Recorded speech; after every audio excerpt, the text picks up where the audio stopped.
नमस्कार विद्यार्थी मित्रों, कैसे हो सब। मेरा मन कहता है आप कुशल होंगे और अच्छे से ऑनलाइन पढ़ाई कर रहे होंगे। आप सबको कहानी सुनना अच्छा लगता है ना, तो मैं आज एक कहानी सुनाऊंगी। कक्षा 6, विषय हिंदी, सत्र 1, इकाई 3। कहानी का नाम है समझदार नन्ही। कहानी के लेखक है शंकर सुल्तानपुरी। इस कहानी में व्यक्ति को किसी भी परिस्थिति में भलाई करने का अपना स्वभाव नहीं छोड़ना चाहिए। यह बात प्रस्तुत की गई है। हमारे समाज में कुछ लोगों का स्वभाव बुरा हो सकता है, लेकिन हमें अपना अच्छा स्वभाव नहीं छोड़ना चाहिए। ध्यान से कहानी सुनिए। नन्ही बतख तट पर आई तो उसने देखा कि एक बिच्छू दलदल में फंसा है। बिच्छू ने नन्ही से प्रार्थना की, बहन मुझे बचा लो। नन्ही को उस पर दया आ गई। उसने बिच्छू को दलदल में से उठाकर सूखे स्थान पर रख दिया। बिच्छू को शैतानी सूझी। उसने नन्ही को डंक मार दिया। नन्ही पीड़ा से तड़प उठी।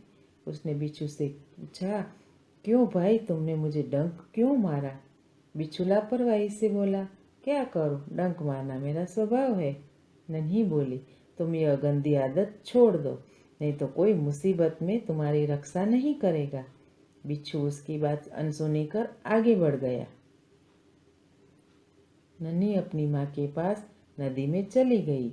माँ ने पूछा, नन्ही बेटी तुम कहाँ रह गई थी? नन्ही बोली, माँ एक बिच्छू दलदल में फंस गया था, उसे बचाने में देर हो गई।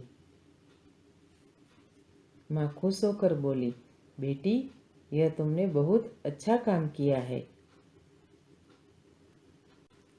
नन्ही बोली, लेकिन बदले में उसने मुझे डंक मार दिया। माँ बोली, बिच्छू अपनी गंदी आदत का गुलाम है, तुम उसे चाहे कितनी बार बचाओ वह बार बार डंक मारता रहेगा। नन्ही बोली, माँ मैं उसकी गंदी आदत छुड़ा कर रहूंगी।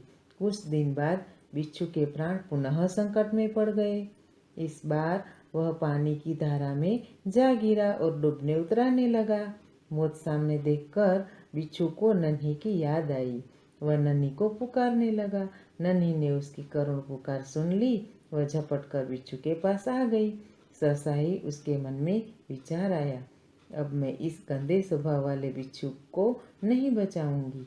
बिच्छू गिड़गिड़ाने लगा, बहन मुझ पर दया करो। नन्ही का मन डोल गया। उसने सोचा, हो सकता है इसने अपनी गंदी आदत छोड़ दी हो। नन्ही ने बिच्छू को दोबारा जीवन दान दिया। बिच्छू अपने स्वभाव के अनुसार उसे डंक मारने के लिए आगे बढ़ा। नन्ही उसका इरादा समझ गई। वह मुस्कुराकर बोली, बिच्छू भाई ठिठक क्यों गए, डंक मारो। बिच्छू शर्म से पानी पानी हो गया। वह खिसिया कर बोला, बहन एक बात बताओ, मैंने सदा तुम्हारे साथ विश्वासघात किया, फिर भी तुमने मेरे साथ भलाई ही की, ऐसा क्यों? नन्ही बोली, भलाई करना मेरा स्वभाव है। मैं तुमसे बदला लेने के लिए अपनी अच्छी आदत क्यों छोड़ दूं? मेरा काम बचाना है। मैं मुसीबत में पड़े कि बार बार जान बचाती रहूंगी। तुम्हारा काम डंक मारना है। तुम मारते रहो, देखती हूँ कौन जीतता है।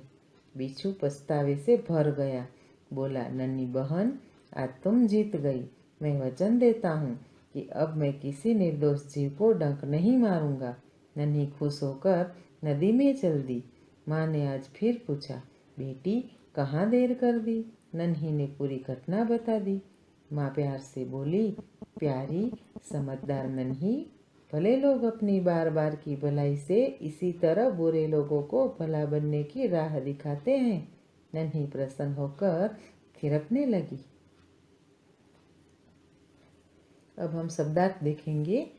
तट, किनारा, स्वभाव, प्रकृति, सहसा, एकाएक, खिसियाकर, लज्जित होकर, निर्दोष, बेकसूर अथवा दोष रहित, राह, रास्ता, प्रसन्न, खुश, दलदल, गीली जमीन जिसमें खड़े होने पर पांव धंसता चला जाए। मुहावरे देखेंगे। अनसुनी करना, ध्यान न देना, आदत का गुलाम होना, आदत से मजबूर होना, वचन देना, वादा करना, मन डोलना, विचार बदलना, जीवन दान देना, नया जीवन देना, शर्म से पानी पानी होना, बहुत लज्जित होना, थिरकने लगना, खुशी से नाचने लगना। अभ्यास।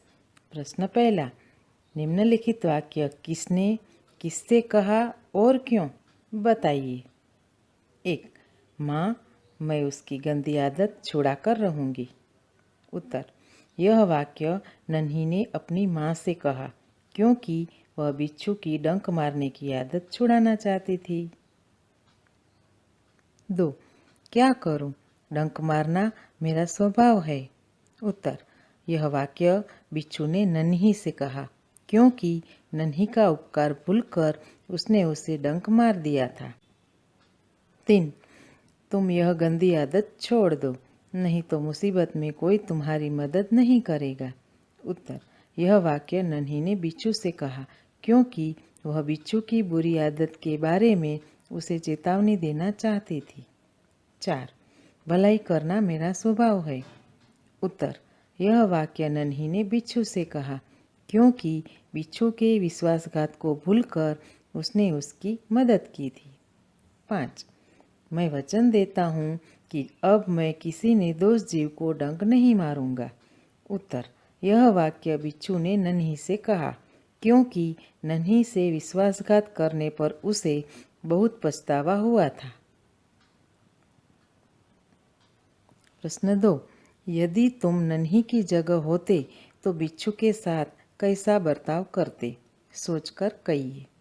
उसका उत्तर आएगा, डंक मारना बिच्छू की आदत है। जिसने उसके साथ भलाई की उसे भी वह डंक मारता है। नन्ही स्वभाव की अच्छी है, वह समझदार और उदार है। उसने बिच्छू की बुरी आदत छुड़ाने का संकल्प किया है। वह बिच्छू के बुरे व्यवहार को भूलकर उसके साथ भलाई करती है। आखिर बिच्छू शर्मिंदा होकर अपनी बुरी आदत छोड़ देता है। नन्ही की जगह अगर आप होते तो क्या आप नन्ही की तरह बिच्छू के साथ व्यवहार करते? बुरे व्यक्ति को सुधारने के लिए क्या किया जा सकता है, ये सोचकर आपको बताना है। अभ्यास के सारे प्रश्न और उसके उत्तर अपनी नोटबुक में आपको लिखने हैं। बस आज इतना ही, फिर मिलेंगे। बाय बाय विद्यार्थी मित्रों।